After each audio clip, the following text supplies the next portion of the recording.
নমস্কাৰ বন্ধু বান্ধৱীসকল আৰু আজি মই আপোনালোকৰ ওচৰলৈ লৈ আহিছোঁ নতুন নতুন ভিডিঅ' আৰু যেতিয়া গুৱাহাটীলৈ আহোঁ আৰু এই ঠাই পবিত্ৰ স্থানলৈ নাহিলেতো নহ'বই আৰু মই আচলতে গুৱাহাটীলৈ আহিলে এই ঠাইডোখৰত মই প্ৰায়ভাগেই আহোঁ আৰু এইখন আছে সাই বাবাৰ মন্দিৰ আৰু য'ত নেকি 6 মাইলত য'ত ভিতৰত এনেকৈ কেমেৰা নিব নোৱাৰাৰ কাৰণে মই বাহিৰৰ পৰা অলপ ক্লিপ আপোনালোকৰ ওচৰত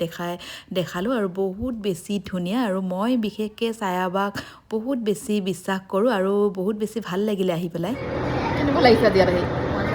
বহুত ধুনীয়া লাগিছে বহুত ধুনীয়া লাগিছে ন সঁচাকৈ সাই বাবা মন্দিৰ আহিলে সঁচাকৈ বহুত বেছি মনটো ভাল লাগে ইয়াত গুৱাহাটী আহিলোঁ যিহেতু নাহাকৈ থাকিবই নোৱাৰি আহিলোঁ আমি গোটেই দুইজনীও আৰু সাই বাবা মন্দিৰত সময় লৈ আৰতি কৰোৱা হয়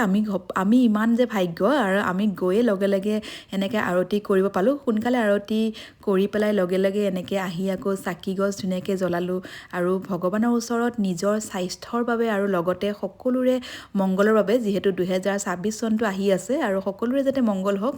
এগছি চাকি লৈ আৰু ধুনীয়াকৈ ধূপ লৈ প্ৰাৰ্থনা কৰিলোঁ আৰু আপোনালোকেও আশীৰ্বাদ কৰিব যাতে ময়ো ধুনীয়াকৈ সুস্থ হৈ থাকোঁ আৰু লগতে ধুনীয়া কাম কৰি আপোনালোকৰ ওচৰলৈ আগবঢ়াই গৈ থাকোঁ আৰু এনেকৈ দেখিছেনে ধুনীয়াকৈ ইয়াত এনেকৈ ধূপ ধূনা ধুনীয়াকৈ জ্বলাব পৰাকৈ আৰু বহু বস্তু সামগ্ৰী এনেকৈ কিনিব পৰাকৈ ইয়াত গোটেইখিনি ব্যৱস্থা থাকে আৰু